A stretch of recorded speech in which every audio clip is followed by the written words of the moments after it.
Bear down with Bleeves, Chicago Bears. We've got some news coming out right now.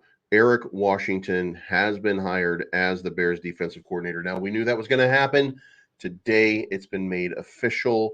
The contract has been signed. We knew the expectation was there that Eric was going to be the new defensive coordinator. So, at this point, it's an opportune time to really start to think about how we're going to fill out this team. And on Monday, we're going to go over the defense and why I think this defense is going to be overall a top 5 defense. And to be fair, I went through, before we got started today, I went through statistics about penalties. And did you know that Darnell Wright, the offensive lineman, the rookie, was the most penalized player on the Chicago Bears roster? The rookie. Also, Tyreek Stevenson, with 3 pass interferences, was, I think, the most penalized when it came to the defense. Rookies. So, rookie mistakes. What happens when these rookie mistakes start to dissipate? What happens when everything, the dynamic, when all of this stuff kind of changes? What does it look like? How do we, how does everything sort of lay itself out? Well, I think that we probably are going to be looking at just a fantastic team. And I'm going to show you today why the Bears are going to be the number 1 defense. Now, if you like this kind of content, please make sure you hit the like button, the subscribe button, the bell to be notified. I'm going to put the little trailer across the bottom here to remind you guys. But the best thing that you can do to help and support this channel is make sure that you hit the like button. If you subscribe to the content, I appreciate it. It helps push me up in the algorithm when you hit that like button, and it doesn't cost anything to you. Helps me tremendously. So, but the news: Bill's defensive line coach Eric Washington has been hired as the Bears defensive coordinator. And the first thing that I said, defensive line, the thing that I wanted to say, defensive line. Andrew Billings, Justin Jones, Gervon Dexter. By the way, I think Jones is probably gone, but Gervon Dexter and Zach Pickens, and probably somebody coming out of free agency at the defensive tackle position, or we're going to draft somebody in the lower rounds. I really think that we are onto something with this line. Andrew Billings taking up some space. I think Gervon Dexter did a phenomenal job as a rookie. Zach Pickens didn't get an opportunity, but having somebody like an Eric Washington out here doing this with this team can only end great. This is going to be one of those moments, or a defining sort of moment, where I think that we're gonna, and unapologetic, I actually think that maybe Zach Pickens might be that guy, or Gervon Dexter might end up being that guy. We're gonna have to, as they say, let's let Eric Washington cook a little bit, and let's see what we really have. And I want to say that I believe that this defensive line was underserved last year because, you remember, was it Curtis David Henry? David Henry got fired. We had Alan Williams is gone. We had all these different people and all these different problems on this staff that maybe didn't get an opportunity to really show what they can do, and didn't get the focus that they may have needed. I think that, we coached through almost an emergency sort of basis for this year. Didn't look good. So the product on the field did not reflect, I think, what the Bears really intended, or at least in my estimation. I really felt like going into this season, this was going to be a team that got better as the season progressed. But here's the thing. I did not expect them to start as poorly as they did. They were clearly not ready. There was obviously a problem with coaching. There were issues. And I think that those issues in this situation seem to be addressed. Look, we've got Shane Waldron, feels like kind of a no-nonsense sort of guy, not going to have a team unprepared. Eric Washington, not going to have his team unprepared. Kerry Joseph, Thomas Brown, these guys are not going to be unprepared for this season. And it felt like it was very easy for Luke Getsy to not be prepared for this season. I'm not a fan of Luke Getsy. I don't think Luke Getsy did a great job or a tremendous job coaching the offense for the Chicago Bears, but I do recognize one important thing. as the season progressed, he got better and better at creating those first 15, those scripted plays. He got better and better because if you go back and you actually watch the tape, the Bears got out to good starts a lot. And that is a testament to Justin Fields' 112 quarterback rating in the first quarter. They came out of the gate running hard. I think that was indicative of a very good team. And make sure, by the way, that you're hitting the like button on the way in. But I think that was I think that what we were seeing was they were underserved at the beginning of the season. They were not prepared for what was getting ready to happen. So, like, I think that this is um, I think that this is the start of getting ready for the season. And I want to say we started 0-4, right? I don't think that we start 0-4 next year. No matter who the competition is, no matter who we're playing, that's not who the Chicago Bears are now. This is a different team. We've already seen it. They ended the season differently. I wanted to see the season end without a loss to Green Bay, but it was 17-9. We were within striking distance. If it were not for the fact, again, I know I've probably said this 20 times already. If it were not for the fact that Luke Getsy only called 10 passing plays from the second quarter to the fourth quarter, then I think this would have been a better. I think this would have been a better um, result, if you will. I think airing the ball out and just taking a shot and seeing what happens to close that game out rather than just trying to run the ball would have worked a whole lot better. It's just bad. And look, and part of that, by the way, Lord Crimson, in fact, it's because the Bears offense was predictable. It's because the Green Bay Packers knew exactly, because they knew Luke Getsy. They knew exactly what he was going to call. They knew exactly what his schemes were. They knew exactly what he was going to do. I joke about it and I say that Luke Getsy was the best coach the Green Bay Packers had this year, especially in those games. But that was because he was not coaching this team properly to be ready, and they knew that his predictable situation, that his predictable offenses, they just absolutely knew what he was going to do before he did it. He put himself in a bad position and he didn't coach his way out of it. So that's a tough thing to do. And by the way, not being able to block Green Bay a lot of times does come down to your scheme and the play that you're calling. If you're getting a good pass rush or a good blitz, there has to be a screen, right? If you're getting only a four-man rush, you have to be able to run the ball. He was calling the wrong plays. Um, he was calling the wrong plays. That's it. But anyway, let's get into this news. Let's break this all down for you. The Bears hire Eric Washington. So now we are not whole, but we've got our defensive coordinator. That's a good start. Now, the Bears did hire Chad Morton. This is official now as the new running backs coach. Again, this was a role that David Walker had, and David Walker was fired for HR issue. Now, and that's crazy here. We do have to look at this. The fact that the fact that we lost a guy to an HR issue, um, that's wild. That's Maddie Reflu's hiring practices. We have to at least question what's going on there. But Chad Morton brought in, and look, Morton joins the new hires on the offensive staff. He came up on the radar when new offensive coordinator Shane Waldron began lining up interviews. Morton was a fifth-round pick for the New Orleans Saints in 2000. His stops included the Saints, the Jets, Washington, and the Giants. And hang him up, Morton has turned to coaching with the stops in Green Bay and Seattle. Morton has worked with special teams and running backs. Chicago has an opening at running back coach that Morton could slide into this offseason. If the name Chad Morton rings a bell, it's because you might remember him as one of the 10 players who have 2 kick returns touchdowns in a single game. As a bonus, he was a product of the USC football team. The Trojan link might be good for Caleb Williams. Doesn't really matter, but it is something that's out there.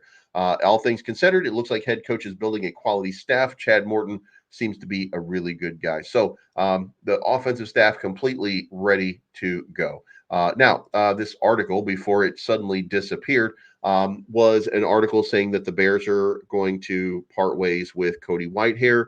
in his $13 million contract. Going into the season, it was projected that Cody Whitehair would end up being in the top 15 of centers in the league. And guys, he just did not pan out. And look, most of us, I think a lot of us, remember Cody Whitehair as being a very good player for the Bears for an extended period of time. Did a great job, but he's obviously lost a step or 20, and it's just not good. What was happening here. So it's just hasn't been great. And by the way, Bear Down with Bleeves hat. How about that one? And I got a hoodie as well that I'm wearing to the gym. So that was.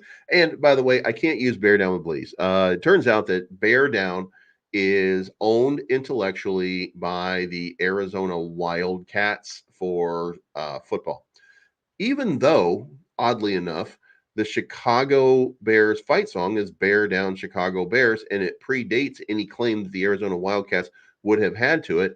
The Arizona Wildcats, smarter, I guess, than the McCaskies, decided to copyright that and trademark it. So we can't do anything with that. So we're not going to be Bear Down with Bleeves, which I thought was a cool name. We're gonna have to come up with something else. And as a matter of fact, while I was doing it, I was actually rebranding last night. Got tired because that shit takes time. But I redid the fonts and all that kind of stuff, and trying to improve the channel just to try to. And then I got a new camera, and the new camera just. I got up this morning, and my new camera had reset all its settings, and I had to go through like this. So I'm using an old camera again with the process. Oh god! And I have the what was this called? Elgato face cam. But I bought the Logitech Brio right here, which in fact is a 4K really nice camera. Reset its entire settings overnight, so that frustrated me. So I just put the old one back in. So, but I'm working to upgrade all this the studio light settings, all of this kind of stuff. Work in progress, if you will. So stick with me, and we're gonna make this. We're gonna make this. You know what? Barely believe it. So what I did come up with. Um, um, in case for those of you that don't know, I also have a cryptocurrency channel, and it's called Bleeves Crypto. So I devote most of my time to cryptocurrency and influence in the cryptocurrency game. And so what I'm going to do is I thought I would lean into that. So I thought maybe something like bearish with Bleeves, and then it would be like the Chicago Bears, and it would be bearish with Bleeves, or bear market with Bleeves, because neither one of those are copyrighted for the purposes of sports and athletics. So, I thought that might be a kind of a cool idea, but I'm not sure. Like, I think it's going to come to me over the next couple of days. For the moment, we're going to do Bear Down with Bleeves. I think a small fall under the radar. I can make a good argument that just using this is not going to be a problem, but that's what I'm working on. So, but back to the point here. You guys are not here to hear all that kind of stuff from me. But here we go. We don't have any news in free agency other than there's a couple of safeties, things like that might be involved here. Make sure, by the way, if you're coming in, that you're hitting the like button. It helps push me up in the algorithm, and gets more people coming in and watching. And by the way, engage in the chat. I don't know who you think is going to be the quarterback next year, but we do have a timeline, or at least a potential timeline, on what will happen with Caleb Williams and the decision.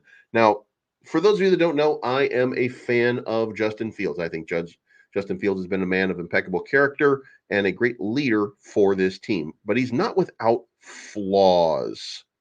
And I will say also that it was revealed the other day that even though Caleb Williams was looking at an apartment in Chicago on Instagram, by the way, that the only football team Caleb Williams follows is the Las Vegas Raiders. So I don't think that he really wants to come here. I don't think that he really wants to be here.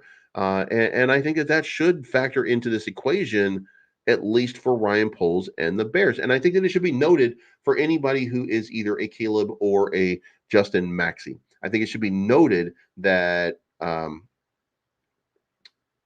Justin wants to be here. And Ryan Poles and Matt Eberflus made it a point that they are They are convinced that Justin can lead this team, and we should acknowledge that, or at least I think that we should acknowledge that, and recognize that Justin wants to be here. Justin believes that he can do it. They believe that he can do it. So at some point, we need to turn this thing into what you might call a super team, right? And I think that it starts at quarterback, but I think that Justin Fields can be that guy. I think that Justin Fields has the ability, he has the capability to be the world's fastest man. Better, stronger, faster. If anybody knows what that comes from, by the way, make sure that you put it in chat. And if you don't say, but I think some of you might know what I'm talking about when I say that. And by the way, the amount that man cost was not even close anymore. So very wild. But anyway, so for the second consecutive offseason, what the Bears do at quarterback will be the storyline. And for the most part, the conversation surrounds the idea that the Bears drafting USC quarterback Caleb Williams or running back um, uh, with incumbent starter Justin Fields. Unless you've been hibernating since last October, you've probably seen that is correct. Could you imagine in the 1970s, 1980s, there was the $6 million man? Could you, nobody, by the way, they were going to make a remake of it, by the way, and it was called the $6 billion man just recently, or the $6 trillion man, or something like that, for this wild thing right now. But yes, it was Steve Austin, Lee Majors, the fall guy. Anyway, so the debate here is this exchange. This right here is, what are the odds that the Bears are drafting a quarterback with the first pick? I'd say better than even odds that the Chicago Bears take Caleb Williams first, and the clock is ticking on making that decision, believe it or not. If Chicago wants to extract the best value it can for Justin Fields, it'd be preferable to get the process of finding a trade partner off the ground between now and the beginning of March. So we're at February 2nd right now. So it looks like we're going to know very quickly whether or not there is a market. So once the league year starts, quarterback spots around the NFL will start to fill up. Kirk Cousins will decide a home. Baker Mayfield will, and so will scores of others. So if the Bears drag their feet on this, they can miss the market at that position. That's why I bet Fields could be moved around the time of the NFL scouting combine if I were a betting man. So, NFL scouting combine. Da, da.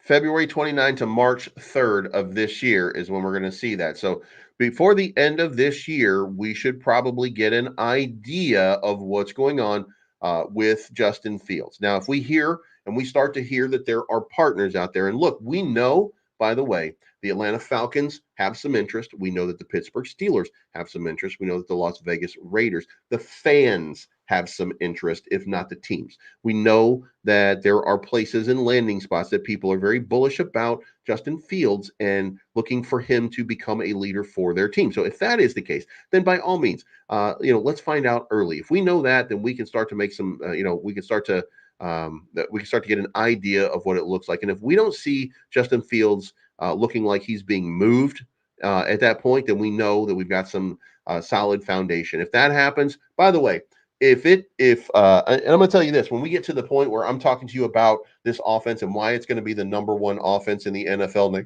next year, it doesn't even have anything to do with Justin Fields or Caleb Williams. To me, they are interchangeable. Either one of these guys is going to be a capable leader. Now, there will be some growing pains in some fashion with either one of them. There's some give and there's some take on both of these guys as athletes, but that's not going to change what's being developed right now. And I'm going to show you the pieces that kind of fit into place so that we can have the very best of the best offense. And by the way, not going to be that expensive. So, and I do want to say, by the way, that there is another problem that I will address when we get to it. If you trade down for Caleb, if you give up, if you say Justin Fields is your guy and you allow somebody to trade up, you're going to make a sacrifice unless you're trading with the New England Patriots. Because I'm here to tell you that Arizona will take Marvin Harrison at number 4.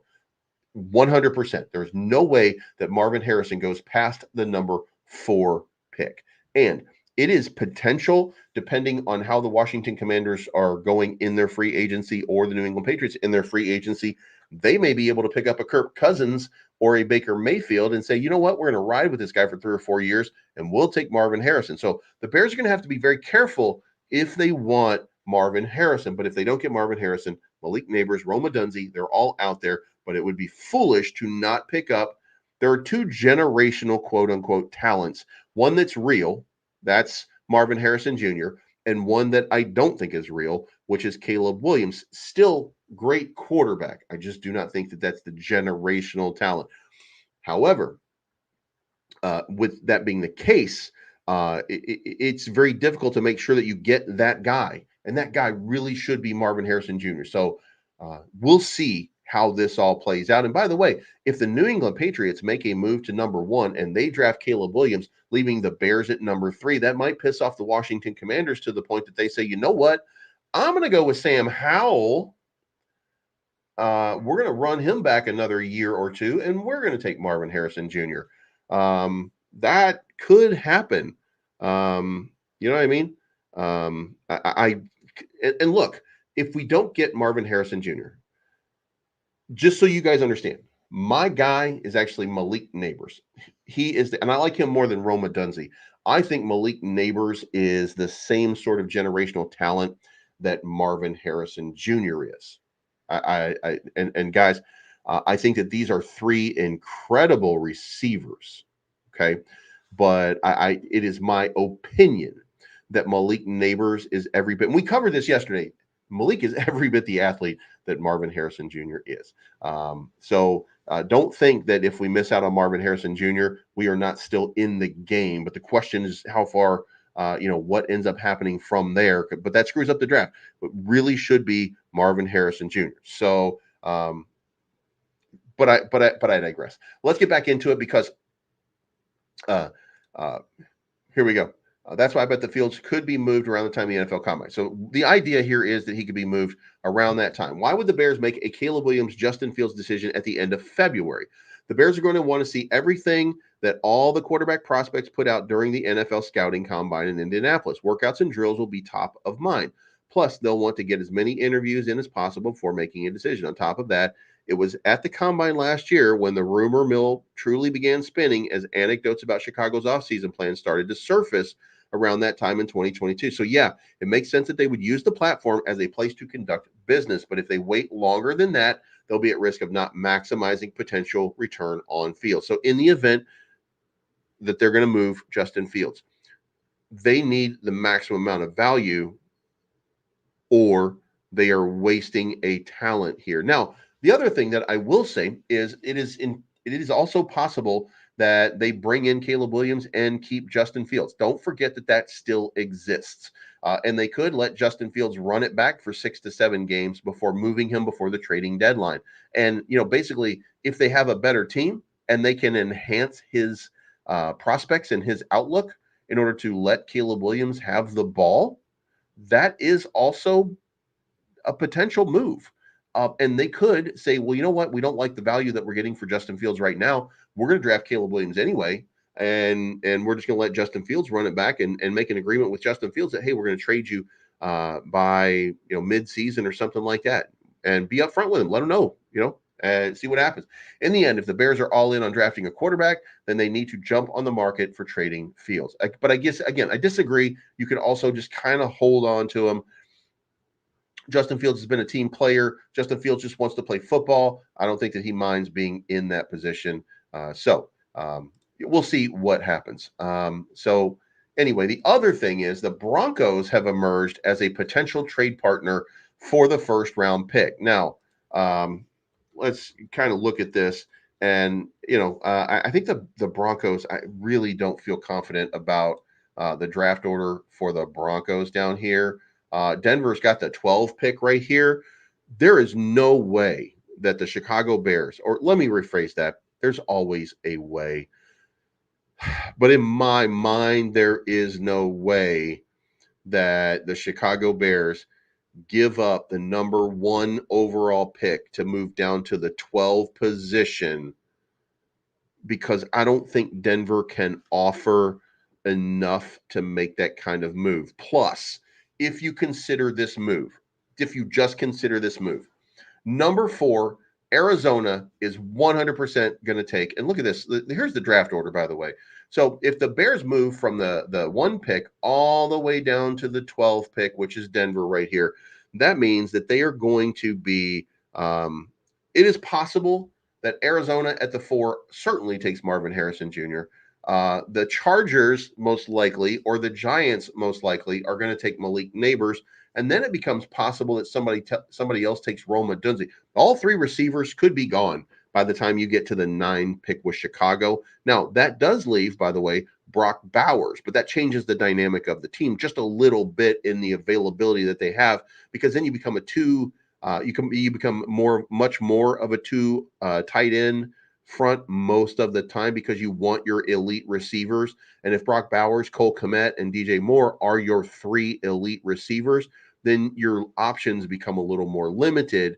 So I don't think that this is a reasonable trade. This is not something that you would want to do, at least in my opinion. Now, if you had a little more consistency and you knew for sure that Arizona was definitely going to take Marvin Harrison Jr., and you say, you know what, we'll whiff on that, we'll make the move, we'll make the play, and then you knew maybe the Giants were going to take Malik Neighbors for sure, and you knew that you could for sure get Roma Dunze because you knew that Tennessee or Atlanta were very bullish on Brock Bowers, and you knew that you had that opportunity.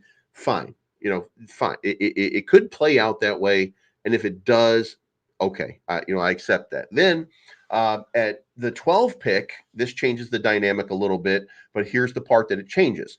You have Latu, you have Dallas Turner, and you have Jared Verse. So then you would have a still very good defensive end that you would be able to pick up in this draft at the 12 spot. So it changes the dynamic of what I think should happen, but not so much that it's not something that I wouldn't be able to work through. And then, let's face it, in the worst case scenario, the 2025 NFL draft, if you got the draft pick of the Denver Broncos, Denver Broncos first round draft picks they're probably going to be better team, by the way, next year. I don't think that that's optimal, but I don't know. But here we'd be down here picking in this range down here in the bottom half. You know what I mean? Like, because I'm telling you right now, the Bears are making the playoffs next year. I'm telling you this right now.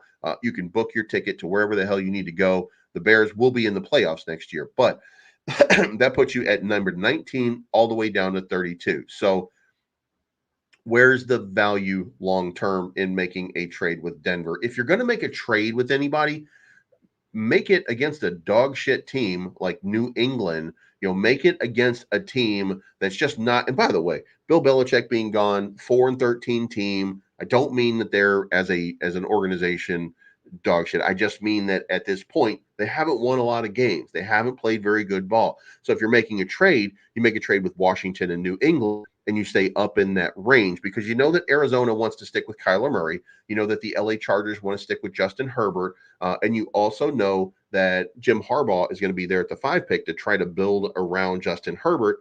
And one of the things I think he's going to want is somebody who can catch the ball.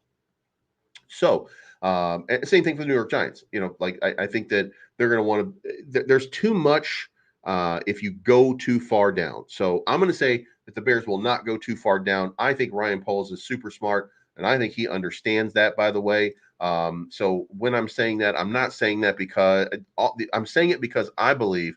By the way, we only have 29 likes. If you guys, we got about 100 people in here watching. If you could please hit that like button. It doesn't cost you anything, and it does not hurt your finger to just smash that like button one time. Give me a bump here, and let's get some more people in here, and let's start talking about what is going on here. Let's get this chat going and figure out what we're going to do here, because we're getting to the point where we're going to talk about it. I'm going to tell you guys exactly how they're going to win. And remember, they're going to want a big-time receiver here for the Broncos. They're going to want a big-time quarterback here. It's a good potential for a trade, but I don't feel good if we end up doing it. That just does not feel right to me. And we're going to move on, by the way. We're going to skip through free agency and everything. We're going to get to the players, because now we're going to talk about the Chicago depth chart. This is what we look like right now. And I know we've gone over this before. We're focusing on the offense right now. We know that we have the wide receiver DJ Moore will be here next year. We know that Tyler Scott and Velus Jones are going to be here. What we don't have is we don't have clarification on Darnell Mooney, who could come back, by the way. He's not out of the woods yet, by the way. And I think that, by the way, with some good coaching, again, I think they were underserved. I think Darnell Mooney came back. He got look, and by the way, in case you don't remember, Darnell Mooney was down in Miami last year training, muscling up, getting himself ready to be that guy. He was getting himself ready for this season, and it did not work out. It just did not work out. We for whatever reason we could not get Darnell Mooney going all season long. And when you look, by the way, at the stats here, ESPN, Chicago Bears stats. If you look at the stats right here, I guys, you will be shocked at some of this stuff. Maybe you know what? Maybe you won't be. But DJ Moore, right here, Darnell Mooney had 31 receptions. Roshan Johnson, 34 receptions. Thank you for hitting that like button. We now have about 45 likes. Want to get this up to 60. If you guys can help me out with that. Again, it doesn't cost you anything to hit that like button. But so Roshan Johnson came out of the backfield as a rookie running back and had more receptions than your wide receiver, Darnell Mooney. Guys, that is insane. And Khalil Herbert had 20 receptions coming out of the backfield. So, at least consider, if you will, that Darnell Mooney was very underserved. Now, in the event that is the case, then I think it's wide receiver coach Kerry Joseph. Is that the guy? It escapes me. It escapes me.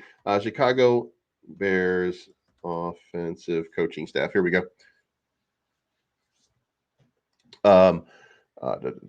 Chris Beatty. I'm sorry, Chris Beatty. So Chris Beatty coming in here, he probably makes this team better just by coming in. We know or at least, guys, we think that's an upgrade at the coaching position, right? Especially at the wide receiver. So does that make Darnell Mooney better?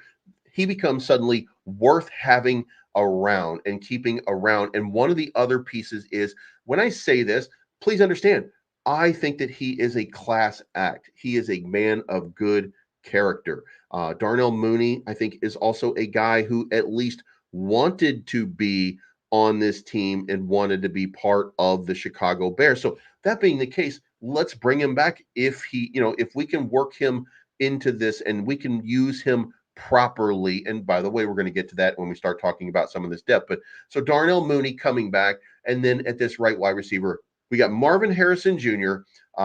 We got, and again, I'm going to stick with these calls here: Marvin Harrison Jr., Malik Neighbors, or Rome Odunze. Now, if you allow me, I think they're interchangeable, and I think that they're a little bit different. I think Malik Neighbors is the elite one in the draft, but I think that Marvin Harrison Jr. is also still just as elite. Rome Odunze is so close, though. I mean, guys, when you look at the stats and you compare all three of them, they all pop off of the chart, right? Rome Odunze was in the national title game. Marvin Harrison Jr. didn't quite make it, but I mean, this was a down year for Ohio State. Even on a good year, you knew it. You saw the product on the field. You knew that they were struggling just a little bit, and so there were situations at Ohio State, but still generational. Malik Neighbors, Brian Kelly was getting look. There were two wide receivers there, and probably two really good wide receivers at LSU. So the ball was moving around, but Malik Neighbors shined. So any one of them in that position instead of Tyler Scott, and you move Tyler Scott, he becomes a backup. He needs a little bit more time to develop, and you got him under rookie contract for a while. So if you go with DJ Moore, and then you have your guy, Marvin Harrison Jr., Malik Neighbors, or Rome Odunze at the other wide receiver position. And then in the slot, you have Darnell Mooney and Velus Jones Jr. Look, he may turn it around, by the way. I don't want to be disrespectful to him. He had a lot of bad plays, but let's just say he turns it around. And by the way, let me also say that in the event that you can pick up somebody like a Mike Evans at a reasonable rate, and you can get, or you can get Curtis Samuel at a reasonable rate. If you can get that, then that changes the dynamic of all of this. Darnell Mooney goes, and then you're looking at what is generally speaking, probably an upgrade at that position. But again, I would love to see Darnell Mooney continue to be here. So I have no problem with that move, right? So that gives you DJ Moore, Marvin Harrison Jr., and then Darnell Mooney. Let's just say that for right now, or even a Curtis Samuel. Any one of these is still going to be a tremendous upgrade. Now, you get into your line here, and the line is where things change a little bit because you've got Braxton Jones. I'm going to say we're going to go with Braxton Jones, and we're going to keep him around one more time. Tevin Jenkins, we're definitely going to keep around.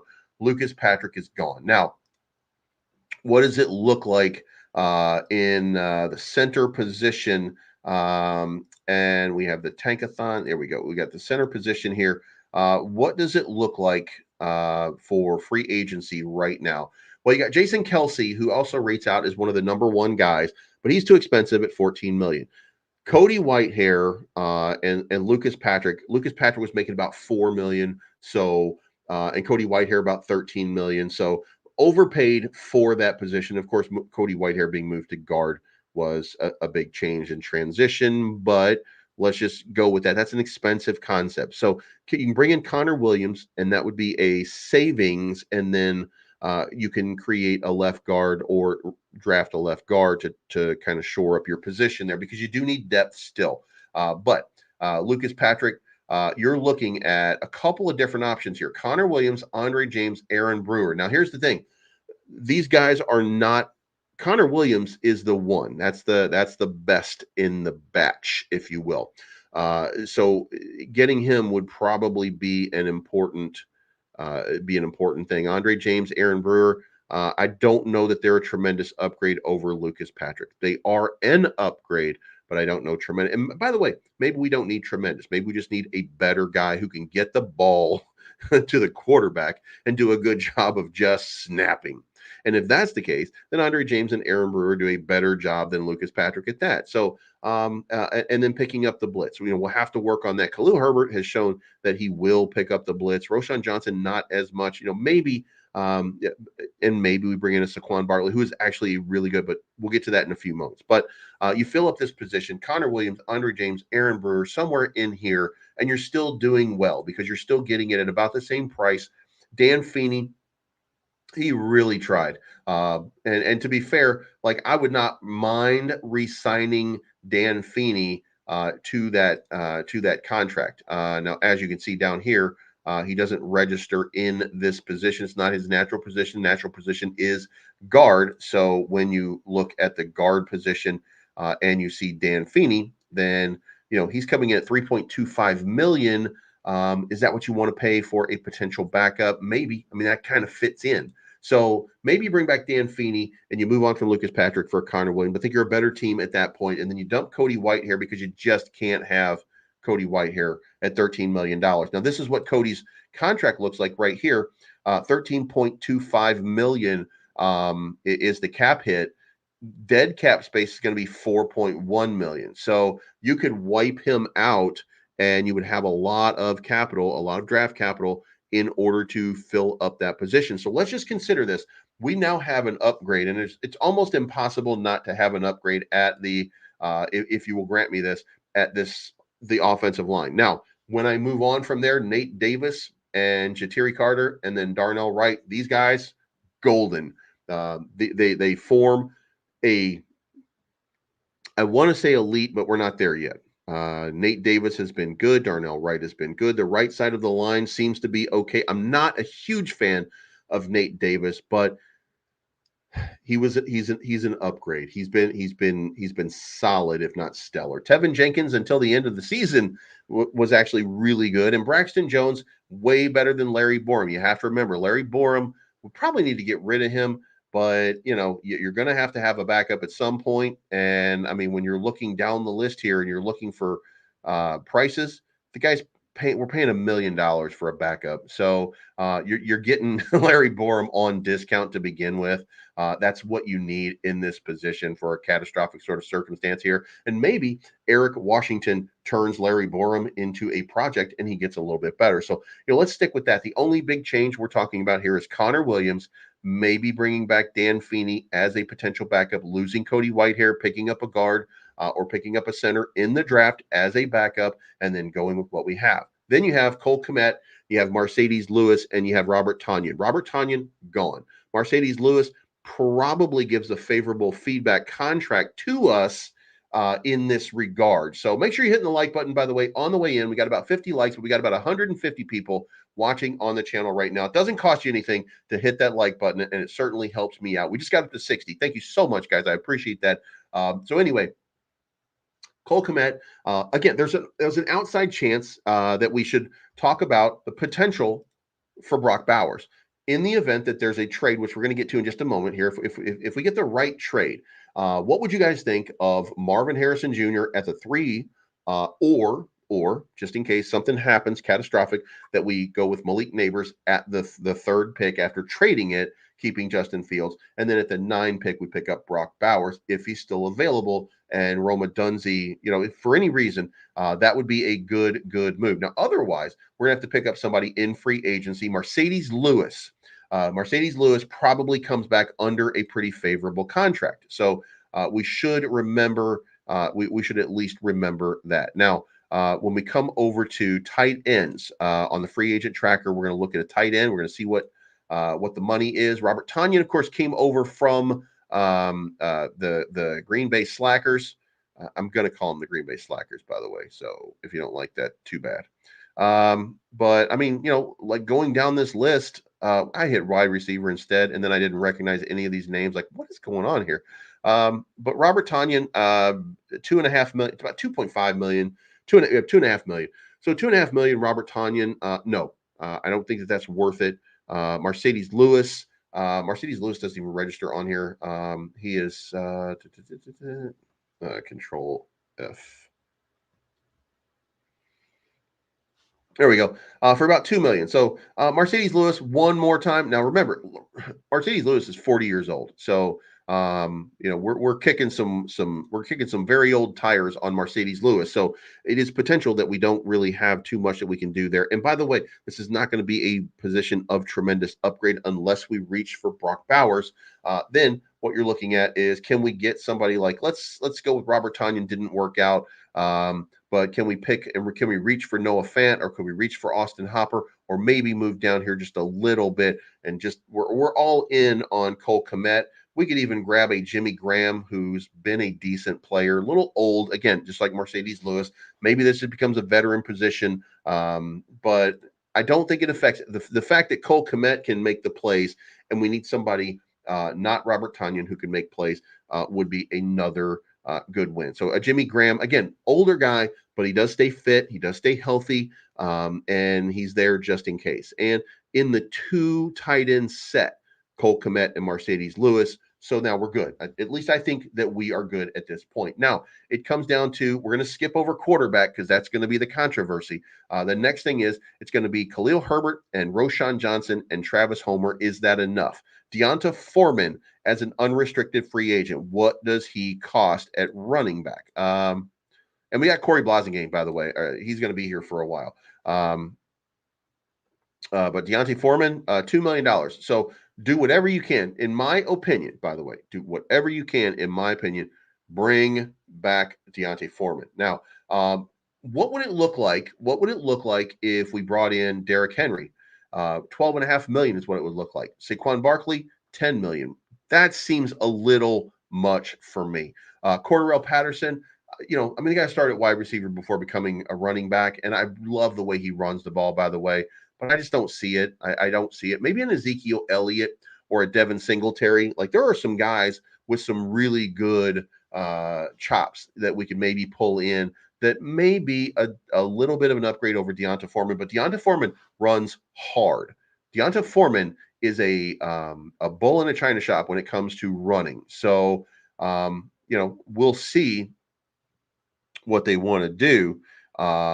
And AC Adam says, are you sure Waldron wants to use a real fullback? I'm not sure of that, but I'm sure that he's on the staff, and I'm sure that he's inexpensive. I mean, I think Blasingame is at $1.6 million for a fullback, and the guy is serviceable and a great blocker. I mean, we should at least consider that.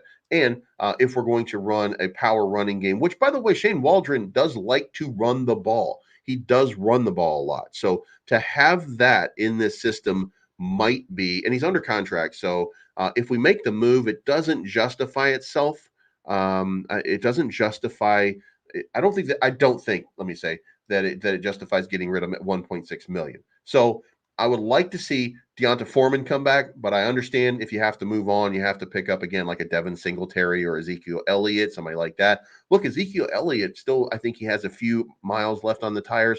So, but then you have the Saquon Barkley sign and trade potential, and you have Derrick Henry. I mean, Derrick Henry, that's the bull in the china shop, right? If you could find a way to do that cheaper than 12 million, good to go. So that shores it up. I think basically we want Deonta Foreman. Then here it is right here. Then it becomes Justin Fields. What do you do about Justin Fields? Now, this is where it gets very interesting. And I want to posit this, and I want to say this. Make sure you hit the like button on the way in, by the way. It helps me out, pushes me up in the algorithm. But Justin Fields and Caleb Williams, to me, are not interchangeable, but they have benefits and drawbacks. For me, Caleb Williams would probably not start at the beginning of the season. And if he did, he would make a lot of rookie mistakes. That would cost us some games. And it's potential that Caleb Williams has a tremendous upside and will quickly adapt to the NFL speed and the game. And by the end of the season, when he's got 17 games under his belt, that he's a much better player. But he's going to go through some growing pains. That will cost the team, and we become, a lower seed in the playoffs, if you will, for that purpose. Justin Fields, however, already familiar with the NFL game and the NFL speed, and I think that he would hit the ground running better, no matter what the offense is. I think it's been said repeatedly by Matt Eberflus and Ryan Poles, they don't care about bringing in another offensive coordinator. Justin Fields learns very quickly. He adapts rapidly, and he will get it. And Shane Waldron will tailor this. He's going to tailor the offense around Justin Fields if Justin Fields is in fact the guy. And it'll be on Tyson Bagent as a backup to figure it out just in case he needs to. Okay. So Justin Fields gives us a better opportunity to win now. He may not, in fact, again, in the event that Caleb Williams is in fact that generational talent, it is possible that his upside by the end of the year is more than Justin Fields. But I also say that Justin Fields probably gets way better at this point just by having these coaches, my opinion. So I think that the quarterback position is not irrelevant. It's incredibly important. But I think that either way that the Bears go, even if the Bears were to go with maybe Drake May or Jaden Daniels, I think that the Bears are a playoff team no matter what. And when the people in the NFL tell you that the cheat code right now is build a powerful defense and insert a rookie quarterback, Justin Fields still a rookie quarterback, still under a rookie contract. You got 2 years before you have to pay him the really big bucks. So you can still run this team, and you can still work this team, and you can still find a quarterback later. This is a question right now of whether or not Caleb Williams is the generational type talent. Now, 5 games for the Chicago Bears were decided by within 1 touchdown, and the Bears were leading in 5 of those games. So, what this really comes down to is if you turn that around, and I don't think that does not all fall on Justin Fields, but if you turn those games around, and you tend to do that when you're an improved team, when you turn that around, this 7-10 Bears team suddenly becomes a 12-5 playoff contender. I think both of the teams that are in the playoffs right now are 12-5 or worse. This is the NFL. You win some, you lose some, you play hard. And I think at this point that the Bears are just a step away, and we don't see it, by the way. And I apologize. I know that I know that some of you don't believe it because you've been used to. You don't like Matt Eberflus. We certainly don't like Luke Getsy. We don't like some of the things that we've seen. We don't like the inconsistency from Justin Fields. We don't like a lot of different things. And by the way, when I say this, I am not telling you that a 58.4 is the quarterback rating for Justin Fields in the fourth quarter. I'm not telling you that's good. I'm telling you that you can overcome some of that. Maybe Justin Fields just can't close out games. It is possible, but there's a lot of quarterbacks who can't close out games like that. And it becomes the rest of the team that has to do a good job, and it becomes the coach that has to call the right plays to put the quarterback in a position of success. One of the problems, I'm going to just say this, and I don't know how you guys are going to feel about it, but I'm going to say this. Justin Fields, in the second half of games, I don't think that he had plays called that benefited him moving the ball down the field. I don't think that they played to his strengths. Luke Getsy, I think that Luke Getsy played a conservative game that kept the Bears from making massive screw ups. I don't think that he had the trust, Justin Fields, of the coach to make those plays. And then, of course, when the game started to catch up, and you're ahead, you're winning the game because of Justin Fields, then all of the sudden you get real conservative and you start running the ball when you should be going down. You're not putting your foot on the gas, and then all of a sudden the other team catches up because it's the NFL. Defenses can only stop for so long, so the other team catches up. Now Justin Fields gets put out of what he does best, and you're not calling the plays. What you're doing is you're just doing conservative stuff, and you're trying to burn clock, and that's not the way to manage this team. That's not the way to do it. And that's what they did. Again, hit the like button, by the way, on the way in if you haven't already. Um, but I don't think that he was served very well. That does not excuse the quarterback rating being so bad. Okay. But that is a piece or a portion of the problem that you have with Justin Fields. So you bring in either Justin Fields or Caleb Williams, you're going to be an elite offensive team. And I will tell you this: Shane Waldron is going to have 1,000-yard rusher. Shane Waldron is going to have 1,000-yard receiver, maybe even two 1,000-yard receivers coming into this next season. Justin Fields is going to throw for 3,500 to 4,000 yards. So, by the way, will Caleb Williams. Either one of these guys. This is what this offense is looking like. Again, we go back down the list here and we look at an upgrade at the right wide receiver position. Tyler Scott is upgraded for either a Marvin Harrison Jr., Malik Neighbors, or Rome Odunze. Any way that happens, that is a significant upgrade. Now, in order to upgrade the tight end position tremendously, you would need somebody like a Brock Bowers. So you would have to reach twice for Marvin Harrison at the 3, or at the 1, 2, or 3 draft pick. And then at the 9, you have to pick up another guy. Maybe you get Brock Bowers or you get Rome Odunze. It might change everything else. And then in free agency, you pick up Mike Evans or Curtis Samuel, somebody for that slot position. And now you've created a three-headed monster at the wide receiver position, or if you want to keep him, Darnell Mooney still applies. I think that Chris Beatty probably can get the most out of Darnell Mooney. It's his job. I think Shane Waldron will take the pieces that he has in place, and he will do as much as he can to get as much as he can out of Darnell Mooney too. And again, I think Darnell Mooney was one of those guys that was underserved by the coaching staff. So then you take the offensive line. Again, we blew this Connor Williams, Aaron Brewer. We had our list over here, and of course, I forgot every single name. Boom. We wanted Connor Williams, Andre James, or Aaron Brewer, something like that, something reasonable along those lines. Not Lucas Patrick. We know what we got with Lucas Patrick. We know that he can't get the ball to Justin Fields. We know or any quarterback, by the way, at that point. Then we move on to the running game, perhaps Deonta Foreman, but there are a few other options that are out there. And then you have Justin Fields. It doesn't matter whether it's Justin Fields or Caleb Williams. If it were my preference would look something like this. I would trade down with the New England Patriots, and I would allow them to have the first selection. And then I, at number 3, would take Marvin Harrison Jr. because it is my belief that he would still be available at that time. By the way, remember that Eric Bieniemy was a quarterback whisperer, and we wanted to kick the tires on him and try to bring him in. And guess what? Sam Howell fell apart in the second half. Another North Carolina quarterback in the NFL falling apart, by the way, I do want to say, along with Mitchell Trubisky. So, which is why I don't have the confidence in Drake May, by the way, as much as other people might. I just do not. By the way, new hat, who dis, if you're just coming in, bear down with please. But anyway, so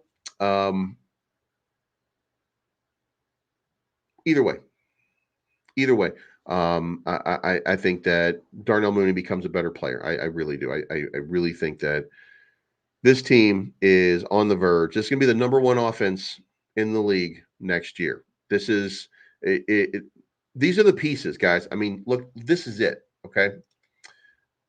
there are not too many pieces left to put into place to change the dynamic of this team. That you have the coaching staff in place now, which means that each player, by proxy and by better quality of coaching, should get better. They are all focused on improving everything about this team. The offensive line should be improved. The offensive line is still very young, by the way. Braxton Jones, Tevin Jenkins, Nate Davis, Darnell Wright, young. Okay, this team is going to get better.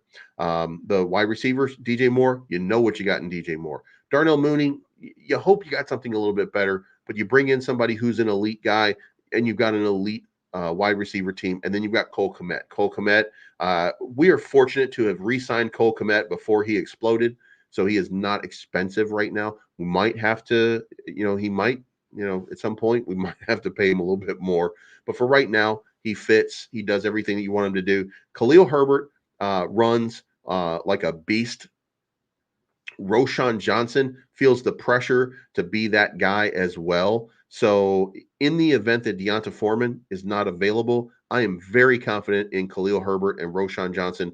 And even Travis Homer had a few moments of brilliance there. And you could draft a running back to fulfill that last position, and then you have Kerry Blasingame. Kerry Blasingame may or may not be in that rotation a little bit, but look, we need blockers. We need help on that offensive line. And look, to me, it would be fair to say that it would look really good if Kerry Blasingame was still in there, an effective blocker to make sure that somebody like the Green Bay Packers, who like to blitz a lot, to make sure that there's somebody in there to pick up blitzes or to help with the pass protection schemes. Like, I really think that that's important, to let the wide receivers do their work and to give us every opportunity for success. So it is my opinion that the Chicago Bears are going to be the number one offense. And again, there's not many moves that you have to make. One wide receiver, one center, and then just pick your quarterback and fill up the roster on the back end. You have all the pieces in place to make this the most elite team all here. This is going to end in a really good way. I'm telling you right now, this is a team that's ready to explode. But let me know what you think in the comments, by the way. This is it. So you guys have a good weekend. Bear down. Make sure that you hit that like button on the way in. And Lord Crimson, another guard. I think that we're good at guard. I think we're good at Tevin. I think we're good at Nate Davis. Cody Whitehair's obviously been moved to guard. So you're right in that we need a guard, but I don't think we're getting an upgrade to Nate and Tevin at this point. All we need is some strength in the backups. And I think that it's going to be my opinion, and I don't need I don't need to stress it, but I think Braxton Jones probably got better with the Eric Washington signing, and Braxton Jones has been serviceable and improving dramatically. The only issue that I would take would be Larry Borum, but he's at $1.6 million in his contract. Most probably, you're going to hold on to Larry Borum. So you're going to get rid of Dan Feeney. He's gone. Lucas Patrick is gone. So you're going to take Connor Williams, Andre James, Aaron Brewer. Those are the guys you're going to reach out for the center position. And then you're going to fill in at least one guard and back up through the draft, most probably. You're going to see what you have there. And then you're going to release Cody Whitehair in his $13 million contract. And then that's going to give you the opportunity to pick up somebody else. And then if you're looking for somebody in the guard position, you can grab a guard right here. And it doesn't take far to get a Phil Haynes maybe, or Graham Glasgow, Dalton Risner, somebody who can just kind of step in and do some spot rotation. You're not going to get Andres Pearl. You're not going to get Kevin Zeitler. You're not going to get one of these super expensive guys. I don't think it's reasonable to expect that, but you fill in the roster, and then this team is ready to go. And guys, listen, I'm going to be the first person telling you this is going to be the top offense next year. All of this stuff is built right now for exactly that. And it is my firm belief that whoever is putting in the work right now is going to get in the head of Justin Fields or Caleb Williams, and they are going to direct this offense to be something very, very special, something that the Chicago Bears have long deserved. never had, and have rarely seen. So that's it until Monday. I'm going to be putting out content this weekend as news pops up. It'll be, short form content. But in the meantime, guys, thank you so much for tuning in. Bear down, and we'll talk to you again very, very, very soon.